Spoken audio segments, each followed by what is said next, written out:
Assalomu alaykum hammaga. Mana elektrikalarimizni chiroyli qilib tugatdik. Уже ishlatib. Bitta liniyada har doimgidek kabellarimiz chiroyli montaj qilib berdik. Har bir nagruzkasini hisoblab devorlarimizni karkas to'qib, утеплитель solib, OSB qatirib, OSB ustidan gipsokarton qatirib chiqdik. Xudo xolasa. Bu yog'imizda sanuzel bo'ladi.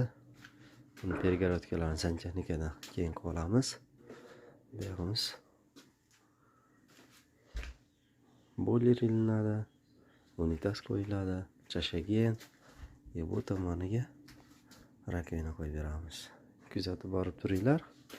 Kimga shunaqa xizmatlar kerak bo'lsa, aloqaga chiqaverasizlar.